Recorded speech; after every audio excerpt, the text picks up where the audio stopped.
Welcome to Stories from the Center of the Universe, the podcast about the human experience.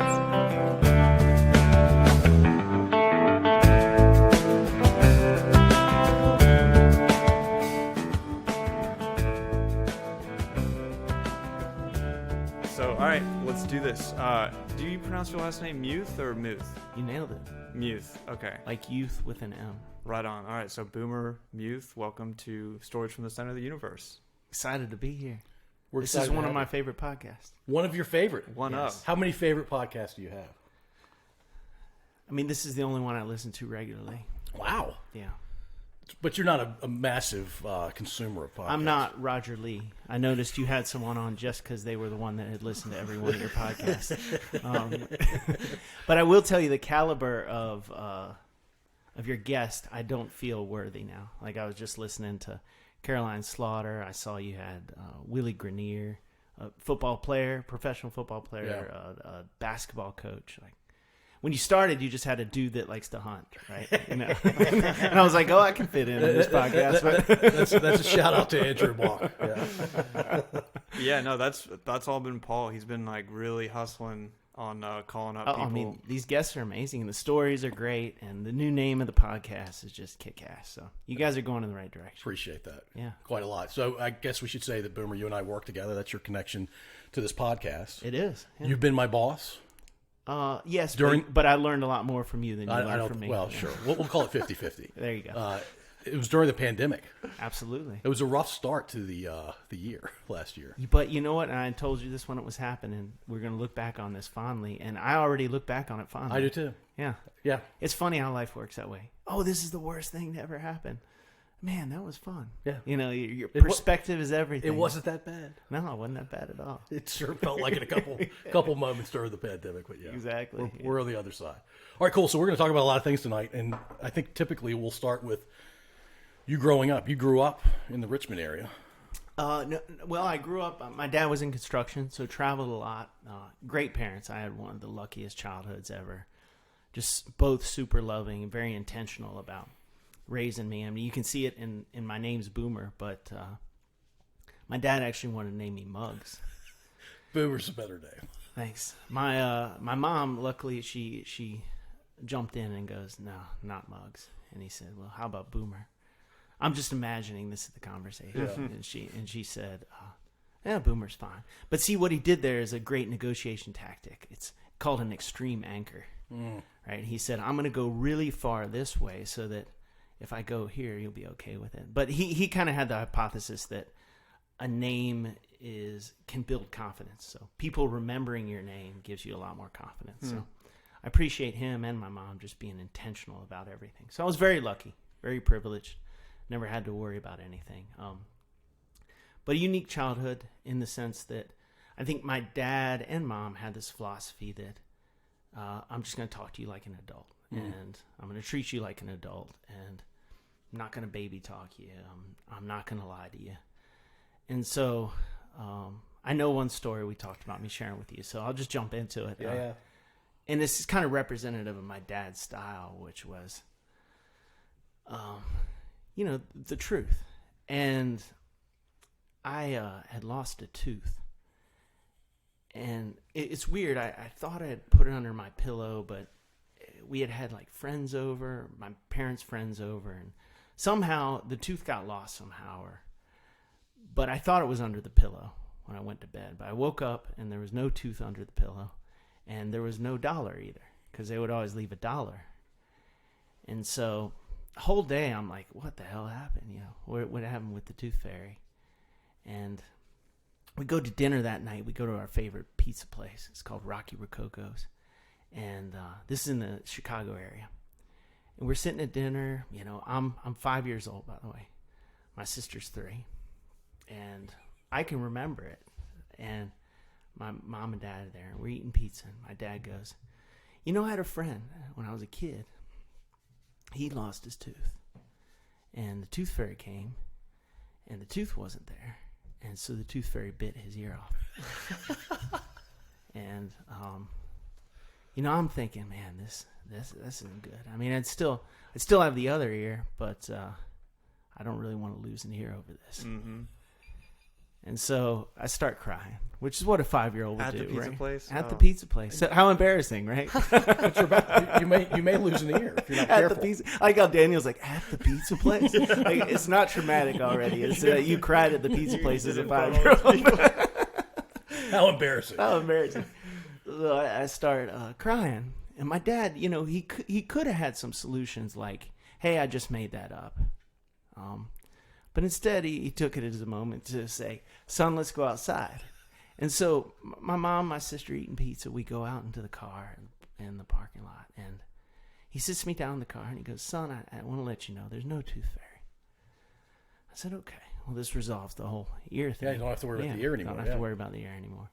So I put 2 and 2 together. I guess I was pretty bright as a 5-year-old. I said, "Okay, so what about the Easter Bunny?" He said, "No Easter Bunny." How about Santa Claus? "No Santa Claus." I'm like, "Okay, well, it's done. I got it. None of these anymore."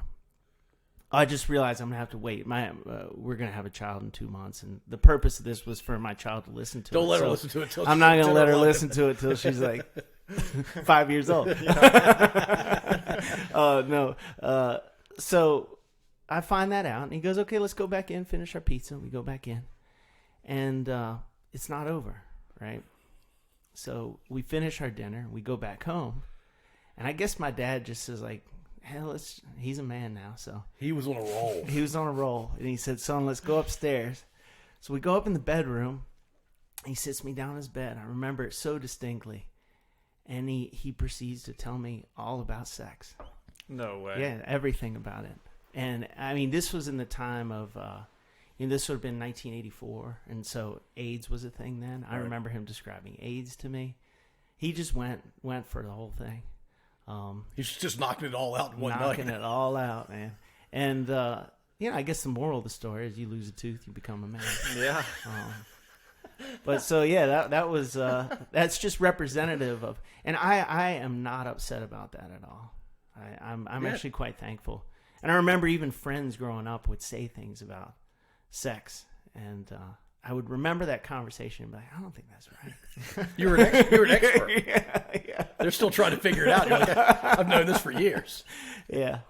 So I mean, childhood for me was awesome. I think one thing my parents both did is taught me persistence. I know they always, and I got by example by my dad. He actually got diagnosed with MS when I was really young, and he was in a wheelchair when I was really young, and he got in remission about a year later. Yeah.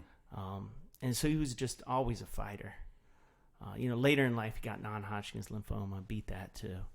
And I think both my mom and my dad just really put this idea of just never give up, and just always stay persistent and tell the truth. And so I feel very lucky. Childhood was great. Yeah, that's awesome. Yeah. Especially the treating you like, who you're going to be. Treating you like an adult rather than who you are as a kid. Yeah. Yeah. Did he want the name Boomer all along? Is that what he was doing? I think he wanted Mugs. Really? but his backup was fine. Actually, every time we had a dog, he would try to name it Mugs. I totally thought all this time that Boomer was a nickname, like your real name was John or Henry or something. My real name is Richard, but that's right. Yeah. So I apologize. I thought you grew up in Richmond. I know you went to high school in Yeah, I Richmond went to area. high school in Richmond. Yeah, but you spent time in Chicago, anywhere else before you guys came? Yeah, I was born in Albany, Georgia, then Kentucky, Maine, Chicago. Oh, wow. And then Richmond once I was 9 or 10. So what do you call the home? rest of What do the you call time. home? You call Richmond. it Richmond home? Yeah, Richmond. So, yeah. All right, nice. Yeah. But it's funny, childhood definitely defines who you are, Yeah. which is why I'm so worried having a kid. Like, I can just F stuff up, Yeah. And not even know it sometimes. I know. The stuff that you're going to remember. When's your kid due? June 5th, so 2.5 months. Oh, geez, that's coming Yeah. up. Yeah, I'm getting excited. My wife and I are really pumped. Oh, yeah. But, another thing my dad did is he made math fun. So I remember my sister and me like sitting in the bathtub with him. That's how young we are, right? And he would do like little math games with us. When I got to school, like I knew all the math. Your dad was completely into math. Yeah, well, he was an engineer too. He went to got school in engineering, and Yeah. he loved math, and he he made reading and my mom too. They both made reading fun. My dad really liked the math part, and he made it fun for me and my sister. She's also an engineer major. Oh wow! And so when I got to school, it was like, yeah, math was fun. What's your sister's name? Courtney. It's nothing like Muggs or Boomer. No, I don't know why they did that, but I remember when she was a little kid, she said, "I want everybody to call me BB," and it didn't stick. But I think it was just because she had her brother with a fun nickname. Yeah. So you were a mathlete. I ended up being a mathlete. How does one become a mathlete? I got hand selected to be because they thought I was really cool. No, they. I was doing good in the math classes. Yeah. And then in Virginia, they had each school had these math. It started in middle school, and they said, "Do you want to try these math competitions?" And you'd go up against other schools. It was like Battle of the Brains type thing. And then they actually had a coach that they brought into the school, and the coach would teach me and the team of 4 other people. We would just do complex math problems, and it was problem-solving things, speed things, and then you go in and you end up. The competition is like a test and then a speed round as well. Oh wow!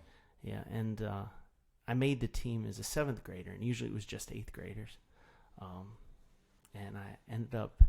It sounds like I'm bragging. It was not really bragging. I ended up being 14th in the state. Nice. And as a 7th grader, which was you had to be the highest 7th grader, I'm guessing. Yeah. And then the next year, I was the captain of the math team, and my sister was on the team as a 7th grader. So so she's right behind you. Yeah, just 2 years behind. So yeah, that's not that exciting. So I discovered music after the math thing. I realized that you don't get a lot of girls being a mathlete. And then I discovered music, which was really cool.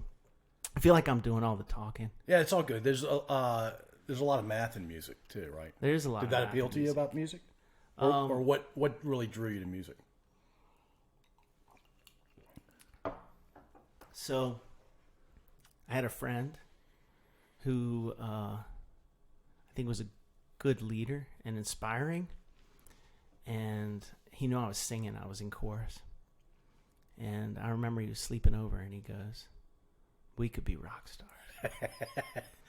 and he just had this story and this vision for us being the Beatles. You know, we were really into the Beatles and listening to music together. It was probably 8th grade, and he said we could be rock stars. And he said it in a way where I was just convinced that he's kind of like me with the He's kind of like me with the podcast. Yeah, and you hear it, and you're like, I like this vision. So we recruited a couple other guys who also didn't know how to play instruments yet, and the 4 of us decided we were going to be a band. Before anybody could play anything, and so all of us learned our instruments, and we became a band. Is that the same band that you guys went to college together? Partially. Yeah. One of the guys in the band.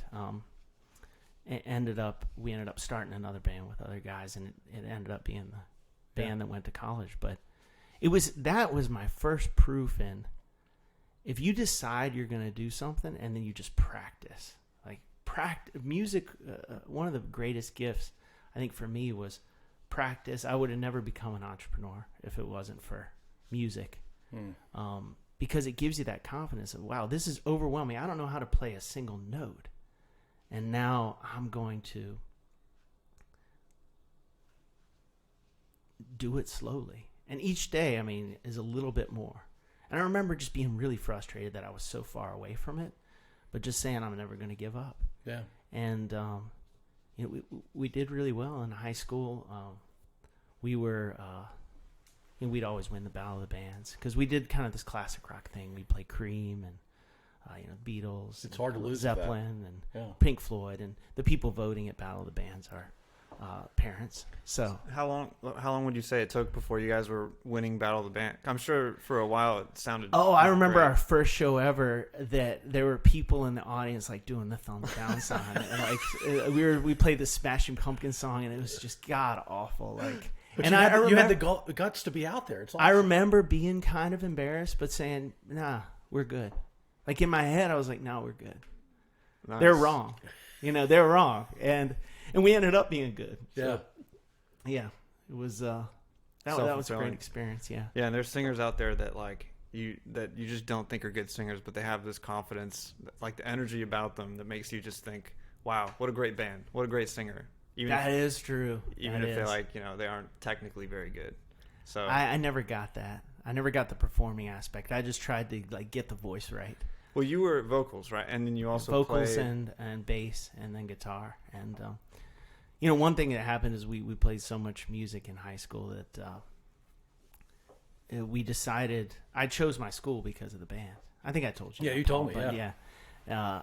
I liked math, so I knew I wanted to get an engineering degree. The only school I applied to was Virginia Tech because the other 3 guys in the band agreed that they would go to Virginia Everybody's Tech. going to Tech. Nice. Everybody's going to Tech. And we spent, and then once we got into Tech, it really took off. We were playing frats every weekend and, had people actually coming to every show. Yeah. And, You had groupies. Yeah, I would say so. Yeah. Yeah. I mean, we weren't huge, but as far as the Virginia Tech and UVA scene, we were doing pretty well. Yeah. But took a year of college off and just toured up and down the East Coast. Wow. Opened for quite a few cool bands. We opened for Train and the Strokes. Wow. And Hootie and the Blowfish. That's cool. That's cool yeah. as shit. Yeah. So let's back up. What was the first band's name?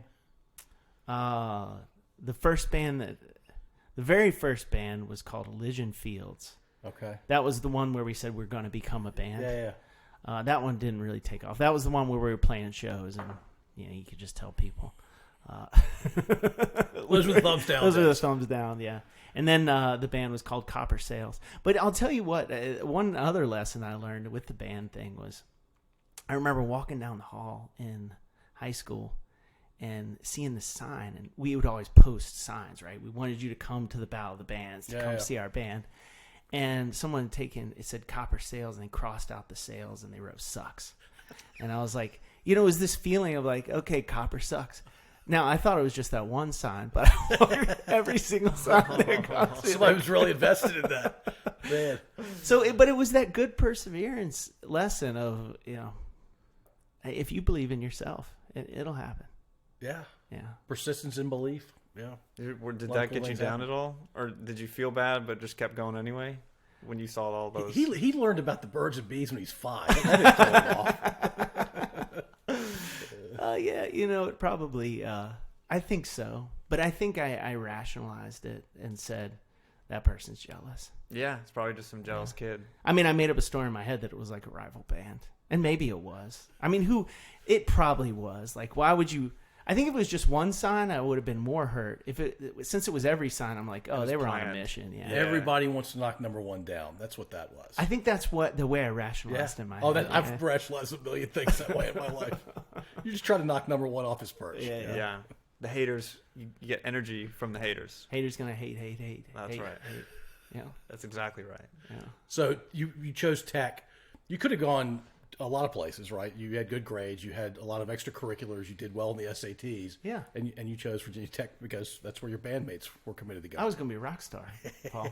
You kind of were. I mean, the Strokes are one of my favorite bands of all time. That's awesome. Did you get to meet? Did you not hear? Did you not hear Hootie and the Blowfish? They're a much bigger deal than the Strokes. I actually don't. I haven't listened to much Hootie and the Blowfish. Strokes. I mean, it depends. Are you talking about album sales or artistic? Ooh. Yeah, like the Strokes. Yeah, their latest. I mean, they're still making. They're still great going. music. Mm-hmm. Yeah. Yeah, no, I'm most proud of opening for the Strokes. I mean, we opened for Kansas way past their heyday. Yeah.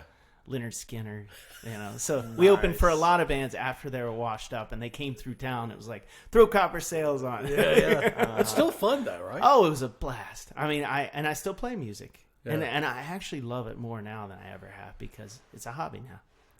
Like then it was my job. It was like, I'm going to be a rock star, and we didn't give up till we were 30. Oh wow. Yeah, we were making albums. I mean, we recorded 5 albums. We really went for it. Right before we were 30. It's probably why I didn't become a full-time entrepreneur sooner. It's because I still had this dream of being a rock star until... But rock stars are entrepreneurs too, in some ways. For sure, yeah. We were running a business. Yeah. There's marketing, there's, There's performing. Sales, yeah. Performing. Yeah. Executing all the time. Exactly. Yeah. Cool. I feel very lucky. I mean, as I'm talking about this, I'm like, shit, I'm a fucking lucky guy. Can you say that for it? On this? Oh, yeah. Oh, yeah. Okay. So I'm not sure you want your 10-year-old daughter hearing about Santa and hearing the F-bomb from Dad, but... I think the F word will be fine. I heard that young. Yeah, I was going to say, well, and the F-bomb, my dad reminds me, my dad's the same age as your dad, and he'll say, yeah, it's going to be like the word "the" soon. Yeah. And we're probably close to that. Yeah, we're Like We're probably inflation. 5 years away. Did you guys ever think about how it's these emotions and thoughts that you have as a kid? Like, I can tell you that I had thought that when I was 5, and that was okay. But how come as we get older, these emotions are just not allowed anymore? We get weird. Yeah. We get inside our own head way too much. There's these rules now about what you can feel. Where do the rules come from? I don't know. Yeah, I don't know either. Society built it over generation and generation, 80,000 years now? Yeah. But we want to talk about mental health on this. And it gets harder.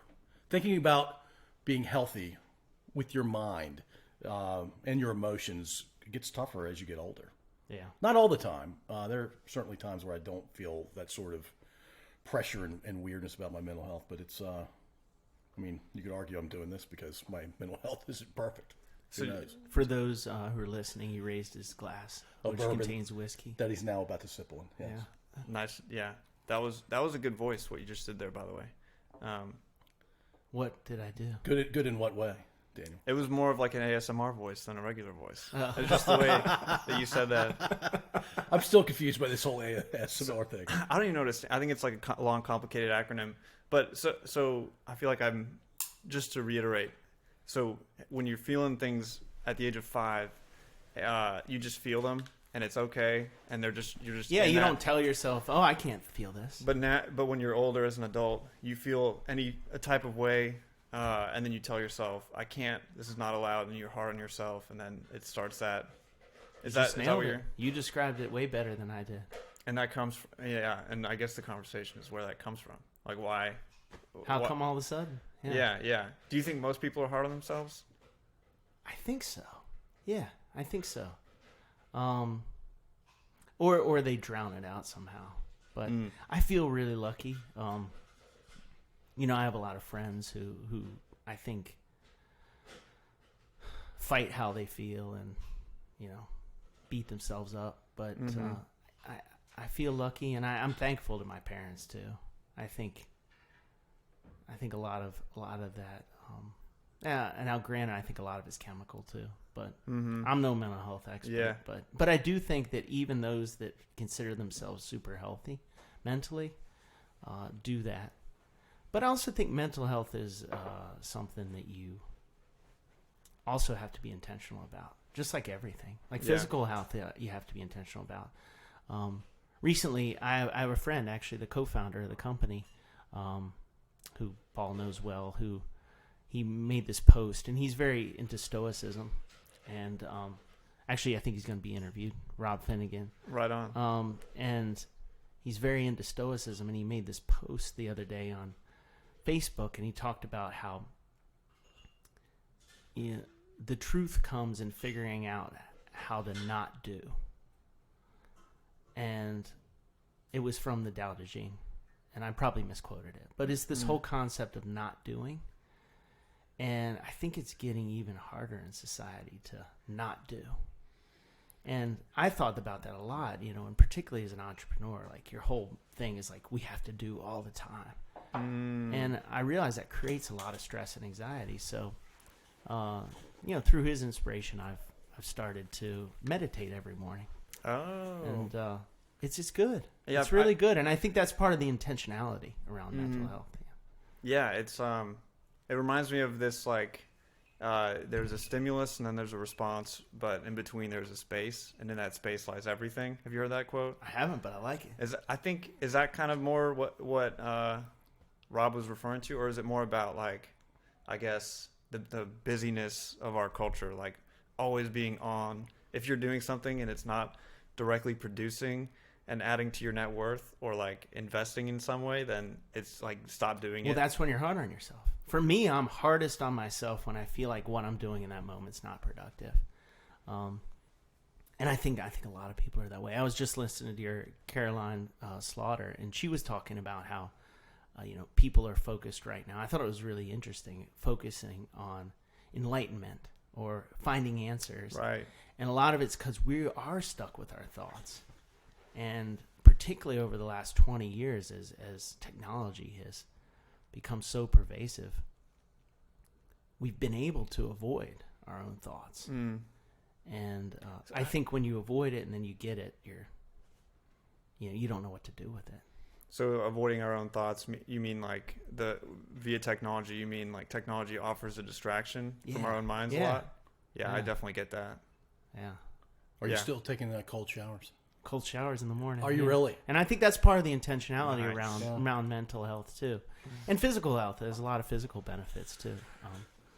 So the 3-minute cold shower every morning, and I never want to do it. You do it too, right, Daniel? Yeah.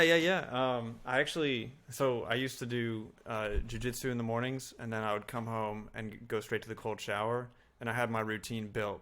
But I stopped going to jiu-jitsu because of COVID about a month or two ago, and so I've fallen off the wagon. I'm not doing it every morning. Oh, I didn't know that. I still do it cold, but or sometimes I do it lukewarm, but I got to get back into it. I used to do, it was like jiu-jitsu, cold shower, and then meditate. I use Sam Harris's meditation app. I don't know if you've heard of him. No, I have a friend who's really into Sam Harris. Yeah, he's the man. And he's done a lot of work in that space. So, but I love it, man. And then when the day starts after that routine, it's awesome, man. Having done all that. Well, and then also it's this thing that you don't want to do. And it happens every morning for me, is I'll say, you know what, I'm just going to do a minute because I don't really feel it. And then you get a minute and it's like, I think I can do another minute. And then you're like, oh, I'm already 2 minutes in. Let me do all 3. How do you time it? Do you play a song and then count it in my head? And what I found too is I measured it, my counting. My counting is actually slower than real life. That's unfortunate. I guess it's unfortunate. Or maybe it's fortunate. I don't know. But what I like about the cold shower is it's it's a choice of discomfort, which Paul's probably sick of me talking about this. I truly believe comfort is the enemy of accomplishment or greatness, and so it's every morning I get to start my day with a choice of discomfort, and that's where growth comes, right? You only grow. There's no stories of people growing from being comfortable. Oh, that was really easy. I grew so much. It was, we talked about last year. Why is last year so? Why are we already looking at it in fondness? I know not everybody is, but I am. I mean, and I am too. Yeah. And I think Paul and I were going through some challenging times together, and the fact that we did that together and got through it. Now I'm so much stronger because Paul taught me a lot of skills and empathy, leadership skills that I'm trying to bring to everything I do now. And it's because of that challenge and that discomfort that we went through that you got the chance to even show that. Yeah. And so that cold shower every morning, it's that's that small discomfort. A small little thing. Act, yeah. Yeah. And you did it. And it's done. And now you can kind of take on the day. And every time you do something that's uncomfortable, it never is as bad as you think. And you're always stronger on the other side of it. Truer words have never been spoken, Bober. I think you're right. Don't know if that's. I mean, there's more true words, but that. Well, I don't think it's any more true than that. I absolutely agree. I agree. Oh wow, that was really easy. I'm so much better off as a person for that. You never are. Yeah, and that's just become my mantra now. It's a solid mantra. Nice, man. Well, thank you. Seeking discomfort. Yeah. Well, you're speaking Daniel's language. When I first met Daniel, who were you listening to? Jocko. I was on a He was on a forced tear. pain. Yeah, sort of thing. I was looking for all kinds of ways to just introduce discomfort and struggle. suffering. I think I use the word suffering to be it's there's this guy David Goggins who is just this human machine who, when he was in his 20s, he was like a 300-pound guy who worked as an exterminator, and he was on his couch eating Mountain Dew and chips and watching the Navy SEAL training. Oh, He's like, I want to do that. And something clicked, and he was like, I got to do that. And So the next day That's he got amazing. up and he took like 5 steps. Oh, this guy's like unbelievable. Yeah. The physical stuff he puts himself through. Like, and the way he tells it is better than I ever could. But yeah, he takes a few steps the first day, and he can't do any more because his body just can't handle jogging. And he keeps going and going. Eventually, he becomes like the 30th Black SEAL in history, and he holds the world record for pull-ups, like consecutive pull-ups. And he was eating chips. This dude drinking Mountain Dew. I would love to just be on the inside of this guy's mind and experience it, because to him, like, suffering is everything. And he's like, he says the words, "I come from suffering," and he's proud of it. And I'm like, for me, that just really fired me up. And so that's kind of what Paul and I would talk about a lot in the early days. It's amazing. Yeah, whoa. I got to check out this guy. David Goggins, yeah. David Goggins. He'll be on the podcast someday. Well, it's like, I read the book, but it's Viktor Frankl. Oh, yeah, Man's Search for Meaning. Yeah. Yeah. That book, that book's amazing. And just realizing what he went through. Are you familiar with it? No. Went through the Holocaust, and he wrote a book about it. I've heard of Viktor Frankl. I just don't know his story. It's just the perspective on life. And I think you just don't realize how good you have it unless you put yourself in the scenario of not having it. Yeah. And, yeah. Appreciation leads to a lot of good things, too. It does. Yeah. It does. I love this whiskey. It's good times. All right, so... discomfort. Why don't I jump to the... Yeah, do you think divorce makes you stronger, ultimately? Divorce made me stronger. So, I'm divorced. I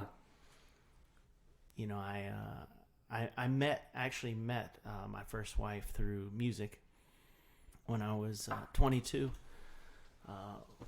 We were opening up for a band called Sister Hazel. I don't know if you remember that band. I do. And she happened to be at the show to see Sister Hazel and came to talk to me before the show, and fell in love quickly, and got married when I was about 27. And I was, and this is my fault, I think I fell in love with who I thought she was, and or who I wanted her to be, which is super burdensome on her, right? Like it was kind of a selfish thing to do. And we talk about discomfort. We gradually kind of grew apart, and it started to become like these arguments, and sometimes I didn't know where they were coming from. And I'm making a long story short, but I'll tell you the super uncomfortable part was, I think, discovering that she had started a relationship with somebody else.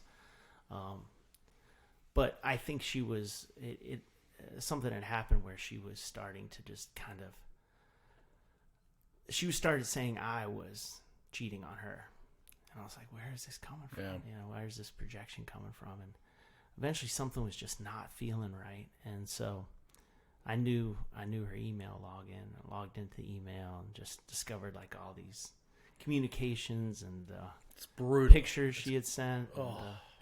And so one thing that was really showed for me, and actually probably was part of me realizing that I had a part to play in it, because I could easily jump to like a guilt. You're the victim. You're the victim. Yeah. And I'd be lying if I said I didn't do a little of that.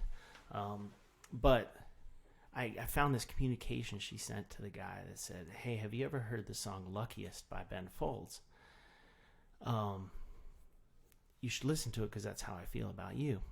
And that was exactly verbatim what I had said to her when we were falling in love with each other. You're kidding me. So she was trying to, recreate what we had in the beginning, and I don't think I had stayed focused on keeping that. Now, granted, she wasn't the right person. Like I have an amazing wife right now, and I had no idea. I wouldn't have even had any idea to look for the woman that I have right now if I hadn't gone through all this. And that discomfort was just a super great growing experience for me, because it just forced me to be intentional. I keep talking about this intentionality, but it forced me to be intentional about, okay, what do I want? And I think these failures are what teach you. Nobody ever talks about learning a lot from things just going their way. And so you have to have those failures. And I think that was probably one of my biggest failures. And it was 10 years, right? Yeah. So 10 years to get that point. So sorry to be a bummer. I No, want this to be fun, but Yeah. So it's part of your story. yeah, it's part of my story. I mean, I think that I needed to go through that. But yeah, you had something, Dan? just was the whole relationship 10 years or the marriage? Whole relationship, married for 4.5. Okay. One of the hardest parts actually is it took 2.5 years to get divorced. Once you realized it was over, it still took another 2.5 years. Yeah, I don't even know if I should talk about that because then I'll probably start sounding like a victim. Just like, But let me just tell you, you shouldn't get, if you are going to get divorced for some reason, try to avoid getting lawyers involved. That's what will be my biggest piece of advice. Yeah. It's hard. Yeah. Okay. Well, Daniel's engaged now. Okay. Yes, sir. Yeah, this is all very. Yeah. Well, Daniel's 27 as well. Yeah. Oh, No, nice. it's yeah. So and it is like a decision. I only want to have to do this once. So it's it obviously nothing ever. Sometimes things don't go to plan, but it's something that I am kind of like shitting my pants about because it's like a huge. It's a huge decision in life. It's a huge step. It's It's arguably one of the biggest you'll ever make. Yeah. I'm tying my fate with somebody else. I'm equally excited as I am nervous about it. It's Yeah. like, it's something else. But yeah, it's crazy. And to me, like, divorce is not an option. I don't want it to be. But like, You also need to be happy. I'm not saying that you guys won't be happy for 60 plus years, but That's right. Everybody deserves the right to be happy. yeah. So did you also have a kind of mindset like that? Like, I'm getting married and this is it. And like, we're going to tough it 100%. out. That's why it's so hard. That's why it's so hard. 100%. Yeah, I mean, you feel like, talking about feeling like a failure. I mean, my parents they're still together, and they've been together since they're 14 years old. And so, yeah, it just wasn't an option. Nobody in my family, I mean, nobody close to me had gotten divorced, no grandparents or anything. Yeah. So, yeah, I fought hard to try to not fail at it. And that was actually, in hindsight, kind of stupid. I should have never married her. Oh, another thing is my dad told me not to marry her. No way. Yeah. He Dang. said you shouldn't marry her. That's the straight shooter. Oh, talking. yeah. That's the same dad who's talking about Santa at age 5. He said you shouldn't marry her. And I'm like, I know better than you. Oh. Yeah, so I certainly, I listen to what my parents have to say now. Very much so. And I'm madly in love now. And Nice. it took a lot of maturity to actually realize what love should look like. Mm. And so And how long you been married now? 2.5 years.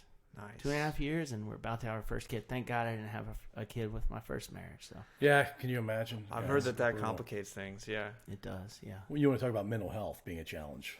Yeah. Oh, Yeah, yeah, yeah, definitely. So, do you want to reveal your daughter's name? Yeah, daughter's name is Noomi. So Noomi. And it just came up because, about a year and a half into my relationship with my wife, we've been together a little over 5 years. And we were just watching this movie, and we saw that the actress's name was Noomi. And she goes, I like that name. I said, me too. She said, well, if you have a girl, let's name it Noomi. And, one thing I've discovered later as to why I like that name. It sounds a little Ooh. like you're, yeah. Yeah. Well, it's along the line of Mugs, Sweetest Boomer. sound is the sound of your own name. That's what Dale Carnegie said. Well, it's not a name like Paul or Diane, right? It's, Yeah, it's- exactly. yeah. Oh, I would imagine. Hopefully, we'll have more kids. We'll see, but they will all have unique names. Yeah. Mm-hmm. Any of them going to be Mugs? Probably not. And what's cool, it's unique, but it's also simple, and it's spelled like it sounds. Yeah, it's just like it sounds. Noomi. Yeah. Yeah. So I think that'll be cool. Thanks. I appreciate that. And congratulations, of course. Yeah. Thank you. Thank you. She's going to look back fondly at the naming of her. Oh, yeah. Thank you. Yeah. That's why you did this, Paul. Yeah. I love the mission of your podcast. I know that when you were talking to Caroline, you were like, you kind of were like, I don't know why we started it. But you made a good point, Daniel. I know where we got, and I know where we are now. And it's about ensuring that you share your stories and that your story lives on. Yeah. And isn't it so beautiful that we actually have these mediums now to be able to do it? It's awesome. Yeah, I mean, you think just 1,000 years ago, you would have no way to do it. It's all word of mouth. Yeah, and then Yeah, every scrap of like what people did, how they spoke from 1,000 years ago is precious to historians today. Yeah. And soon, like this time, people in the future digging through the artifacts of this time are going to have to dig through a bunch of noise, basically, because now it's an overabundance of information and recordings, and like everybody's got a podcast. Unless you know what you're looking for. Exactly. Like yeah. if I'm new me, I know what I want to listen exactly. to this. Yeah. I'll burn it on a CD. Get it on a cassette too. Now, is there a name for the new generation yet? Is Newbie going to be because Gen Z, you got the Zoomers, Yeah. and then My kids, yeah. your kids. Is there a name for? I don't know. Where do you go from Z? Do you go to double A? That seems weird. Seems like a bad choice. You call them the Noomers. Oh, there you go. The new Wow. ones.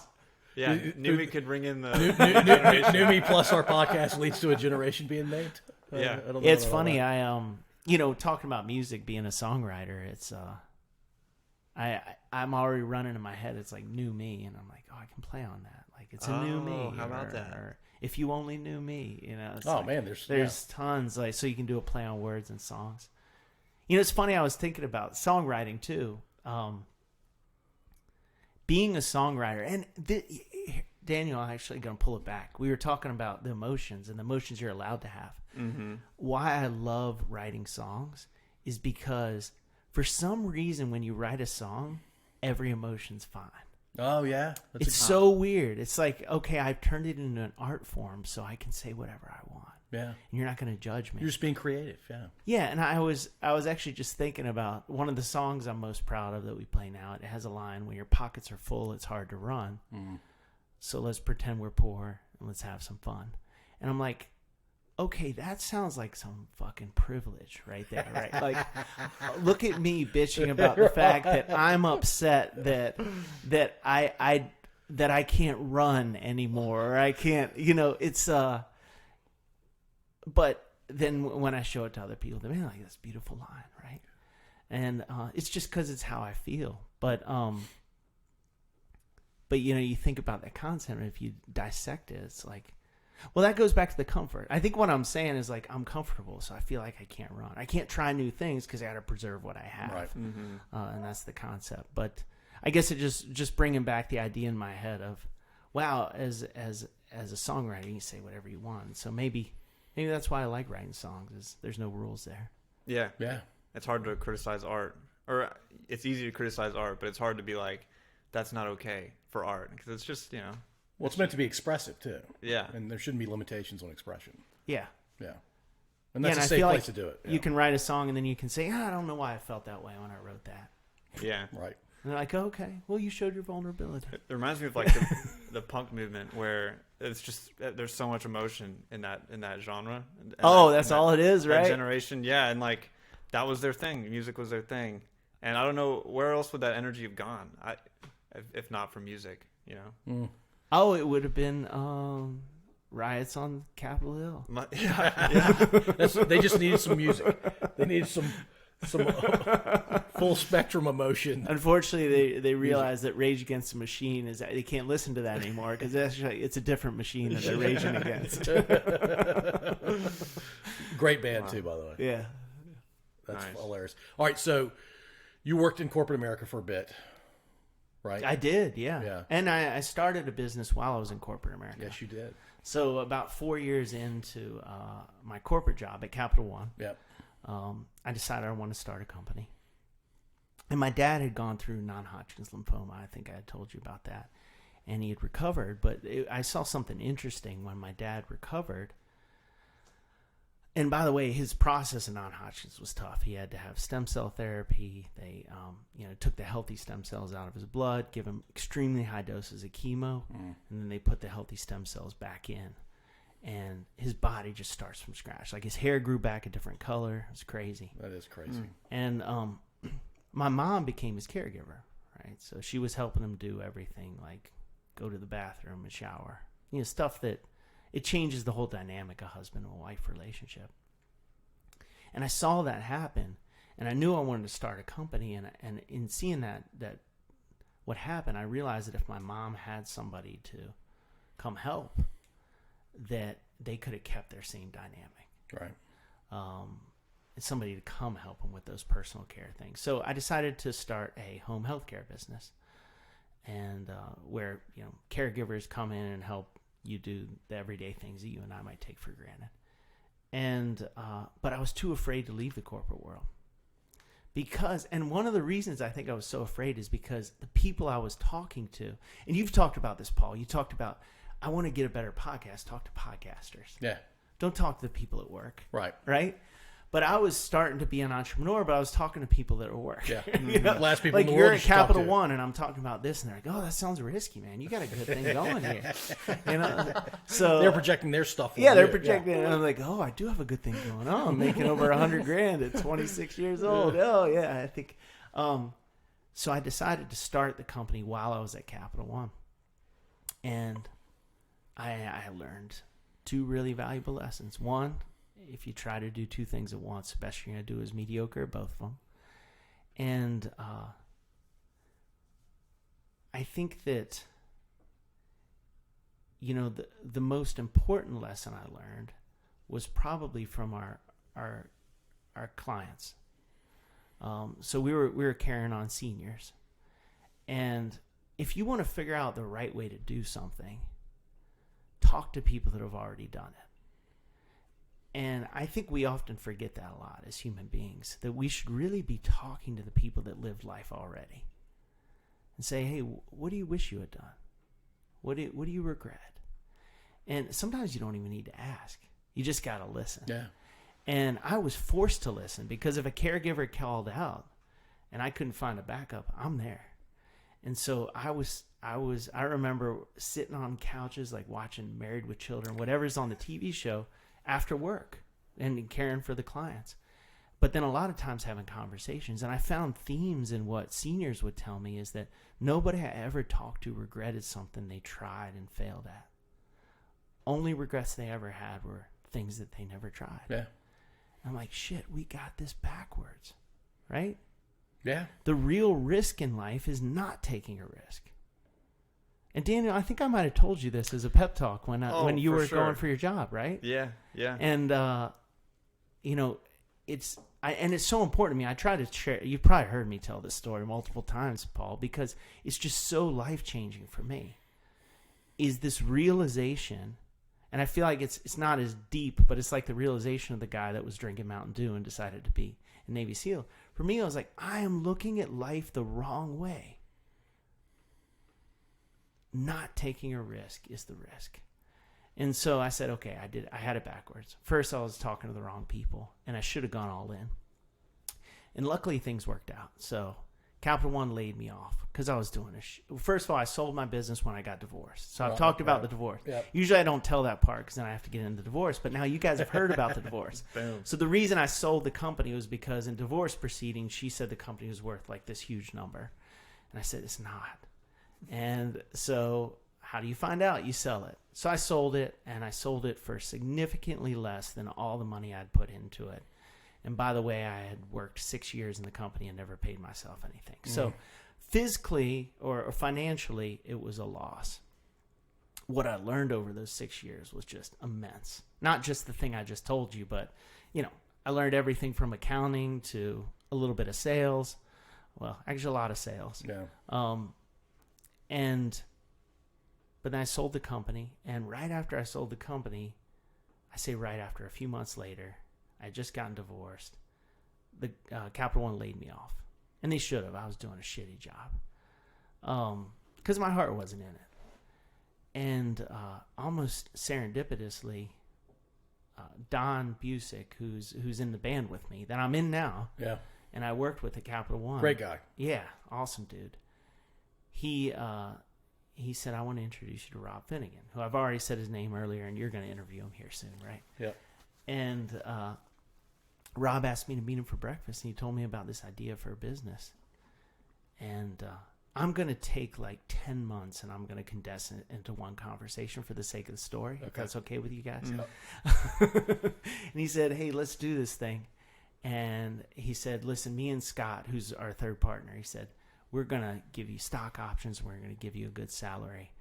And you can start this company for us, right? We're doing our own thing. They were consultants. They said, you can start this company for us. And I said, that sounds really generous. Remember, I'm condensing 10 months into one conversation. I said, that sounds really generous, but that doesn't sound like all in. So I looked in my phone, and I opened up Mint, and I asked Rob and Scott, how much money are you guys each putting into the business? And they told me. And it happened to be like $1,000 less than all the money I could pull together. And I was like, the world is talking. The universe is talking. 401k. Yeah, like as much as you can. You can't take the whole 401k, but as much as I could to get it together. And so I said, if I put the same amount of money as you guys in, can I be an equal partner? And they said, sure. Huge baller move. Huge. Well, I learned the lesson. Yeah. Right? Yeah, so yeah. I had a good feeling that I was more likely to regret not doing that than doing it. And so I just went all in. And as soon as I did that, failure wasn't an option. Right? And that was the greatest gift was, okay, now you got to figure it out, man.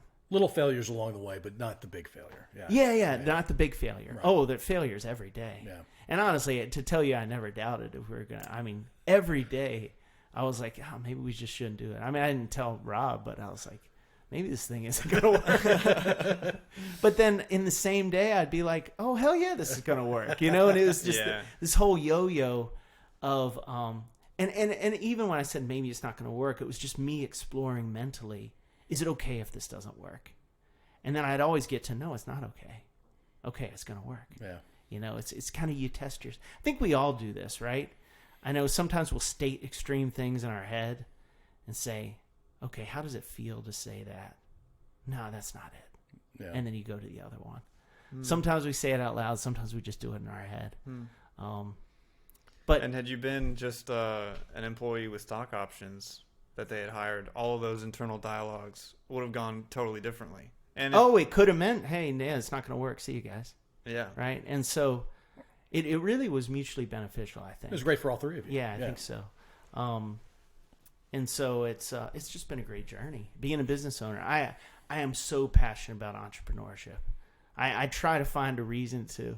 And you've probably seen this, Daniel. Wasn't I talking to you about? Oh yeah. Hey, why don't you start your own company? Right? I just want to throw this on everybody. I'm like an evangelical about startups, but you tell people that work at your business to go start their own businesses. Like that's the level of that's the level of passion I have.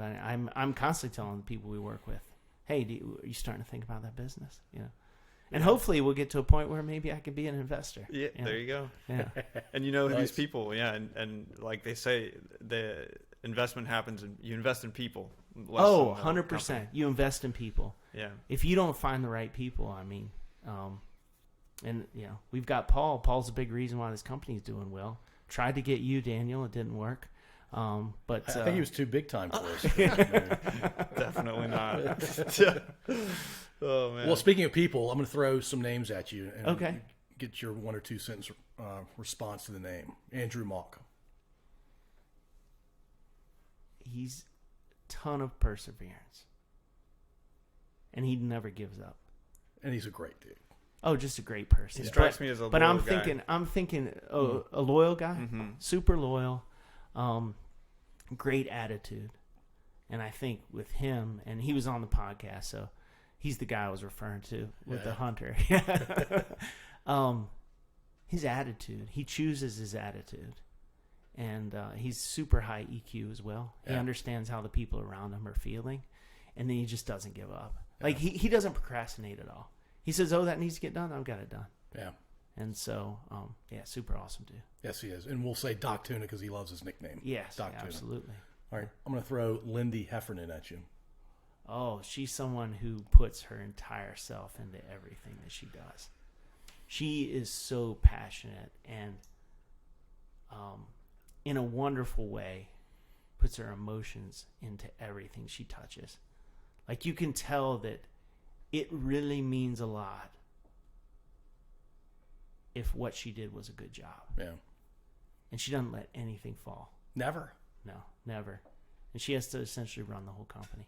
She does a lot of it, yeah. Was she a guest on the show? She won't do it. Oh, Yeah. Okay, well, we need to get her on the show. I've been trying for a while now. Yeah. I'll eventually get her. No, she's phenomenal. And you can see she's a person where you see the emotion on her face and you're like, she really cares. Are you ready for another one? I guess I didn't know this was happening. Yeah, I didn't either. I just kind of made it up. In Jerry Kershaw. Oh my gosh. Yeah, you're just calling out just phenomenal high performers at the company. Yeah. Is that what you're doing? They've been around for a while, Yeah. too. They were there, not at the beginning, but they've been there a long time. They're generation one at our company. I would say she's a person that just doesn't realize how amazing she is. She doubts herself, I think, a lot more than she needs to. Yeah, she does. She is so capable, so sharp, so fucking sharp. Yep. She sees things very quickly, and just needs to see herself the way everybody else sees her. Yeah. She'll get there. Yeah. She'll get there. All right, last one. Jamie Malik. Oh, Jamie Malik. He's a guy who, with a couple drinks in him, is a lot more fun than without a drink. No. Jamie Malik is a super sharp guy. He was on your podcast, and I mean, I think he got a perfect 1600 on his SATs. I know he got 800 in math, like you did, Yeah. because you two were the only two that got 800 on the math part of the Mila SAT. got an 800 on that. Oh, that's right. There are math. three of you. Yeah, That's yeah. right. I forgot. Yeah, maybe he didn't get 1600, but I mean, he got a PhD when he was 23 years 20 old. something. Yeah. It's crazy. I mean, super brilliant. Except he doesn't know Irish geography. And I and/or heard Irish about history. that. That's going Yeah. around. A lot of people are talking about how he messed up the Irish geography. He wouldn't tell anybody that he was on the podcast because he screwed up Irish geography. It seems like a little ridiculous reason Yeah, to, you should just to tell do people. that. But You should yeah, just tell people about it. Yeah. super brilliant. Don't play trivia with Jamie. But you know what's great about Jamie? Super genuine. Oh yeah. If you get in a conversation with him and ask him questions, he will just tell you who he is, and I think it's awesome. Makes you want to be around him. Let's end this with you talking about your wife, Claudia. Thank you for that, Paul. One thing I just love about my wife is that she's so curious about everything. And you know how a lot of people are just like, I'm going to come in and I've made up my mind. She's a person that I feel like is constantly listening to every input she gets and is not stubborn in a way where, hey, I'll change my mind. Okay, you give me this? Yeah, that makes sense. And I'll change my mind. And, you know, I look at her with her friends, and I think that's a great indication of a person, right? And she is just the moral support and the kind of leader amongst everybody that she interacts with. And it's true with me, too. She's just so cool about everything. And she also will tell me the truth. I did this exercise recently where I asked the people closest to me, what do you think are the 5 most important things to me? So it gives me a perception on how they think, I think, place importance on things. Claudia said that work was number 1 and family was number 2. And it didn't hurt my feelings. And just even the way She was being presented. sincere. She was Yeah. being sincere. And that's hit me, actually, this was just a week ago. And so it's her way of not being like, she's not going to pound it into my head and nag me about it. But it's like, you asked me a question. Here's how I perceive it. And it gives me the ability. I think she realizes influence. The power of influence is it for it to be the other person's idea. Yeah. And it makes the other person feel so much better about it. But she's just supportive in everything. My biggest fan, which is just makes me feel great. And I'm her biggest fan. So It's a great thing. not that everybody on this podcast wants to hear about my wife, but well, she's amazing. your daughter will love to listen to this someday. Oh, thank you. Talking about Thank your you. wife. That's very thoughtful, Paul. Yeah, I try to be every once in a while. Yeah. You guys got a great thing here, and the fact that it feels like a very selfless thing that you're giving to the world. So thank you for that. Very cool. That's We a appreciate that. great notion to end on, Boomer. Thank you so much for joining us tonight. Had a good time. I enjoyed drinking bourbon with you. Absolutely. I wish Daniel would maybe drink a little bit of bourbon, but it's fine. It's no big deal. I'll loosen up someday. Yeah. Cool. Thanks, Boomer. Thank you, guys. Appreciate it. Take these broken wings and learn to fly all your life. You're only waiting for this moment to arise. You're only waiting for this moment to arise. You're only waiting for this moment to arise. Nice. You're a really good guitar player. I don't know if that's a hard song to play or not, but it looks hard because you're doing the thumb thing.